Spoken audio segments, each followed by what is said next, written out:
नमस्कार. आज आपण शिवचरित्र कथा बघूयात. शिवाजीराजे फार बारकाईने अभ्यास करून योजना आखीत असत असे ठायी ठायी दिसून येते.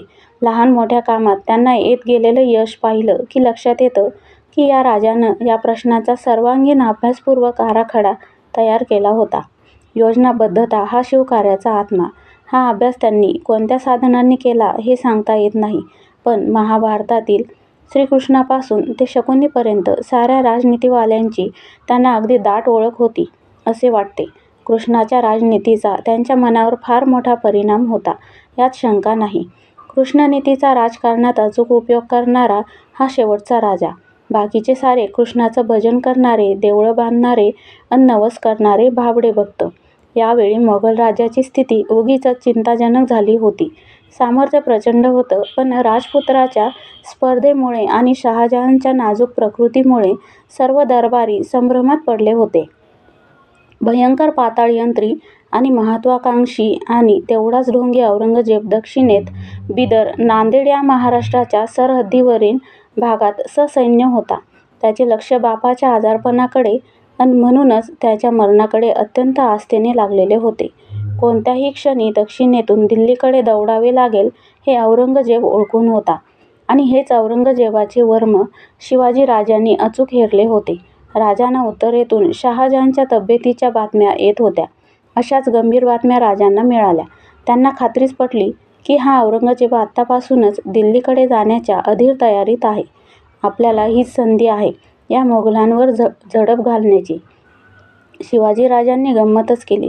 त्यांनी आपले वकील सोनू विश्वनाथ डभीर यांना बिदरकडे औरंगजेबाच्या भेटीसाठी नजराणे देऊन पाठविले.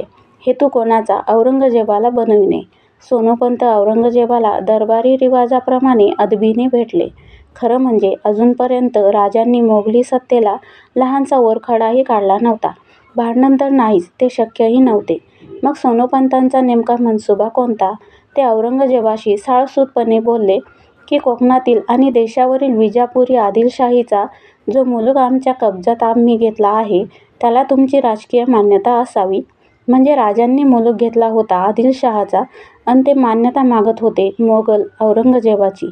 फुकटची निष्ठा राजे औरंगजेबापाशी वकिलामार्फत व्यक्त करीत होते. औरंगजेबाचं यात काय जाणार होतं? फुकटचं मोठेपण. सोनूपंत हा जणू मैत्रीचाच बहाणा करीत होते. यातील मराठी डाव औरंगजेबाच्या लक्षात नाही आला. त्याने ही मैत्री मंजूर केली. या दिवशी तारीख होती 23 एप्रिल 1657. सोनूपंत बिदरहून परतले, राजगडला पोहोचले, राजांशी बोलले आणि फक्त 7च दिवसांनी शिवाजीराजांनी आपलं भरधाव घोडदळ घेऊन भीमा ओलांडून मोगली मुलखात मुसंडी मारली. त्यांनी औरंगजेबाच्या ताब्यातील जुन्नर ठाण्यावर एकदम झडप घातली. गडगंज खजिना, शेकडो घोडे आणि युद्धसाहित्य पळविले. सोनूपंतांनी मैत्रीच्या तहाचं लग्न 7च दिवसात पार उधळलं. तडक तडक तडक. लगेच राजांनी श्रीगोंदे, पारनेर आणि प्रत्यक्ष अहमदनगर या ठिकाणी असलेल्या मोगली ठाण्यावर भयंकर घाव घातले. भरपूर लूट मिळवली. या साऱ्या बातम्या औरंगजेबाला बिदरला समजल्या. त्यांची तळपायाची आग मस्तकाला गेली. या मराठी कोल्ह्यांनी आपल्याला निष्ठेची हूल दाखवून आपल्यावर उघड उघड हल्ले केले, याचा अर्थ काय? आपण तहानं गाफील झालो. शिवानं लोणी पळविलं. गाफील का जो माल है वो अकलमंद का खुराक है. पण औरंगजेब यावेळी स्वतः काहीही करणार नाही याची अचूक खात्री राजांनी ठेवूनच त्याला निष्ठेच्या तहाचे आमिष दाखविले अन डाव साधला. औरंगजेबाला घाई होती दिल्लीकडे जाण्याची, कारण बाप अतिशय गंभीर आजारी होता. केव्हा ना केव्हा महाराष्ट्रातून ही मोगलाई सत्ता आपल्याला उखडून काढायचीच आहे. नक्कीच आता हीच संधी आहे हे ओळखून ही संधी अचूकपणे राजांनी टिपली. पण पुढची धूर्त नाटकबाजी पहा. राजांनी हे छापे घालीत असतानाच रघुनाथ बल्लाळ कोरडे या आपल्या बिलंदर वकिलाला औरंगजेबाकडे नजराण्याची 4 ताटे देऊन रवानाही केले होते. कशाकरता?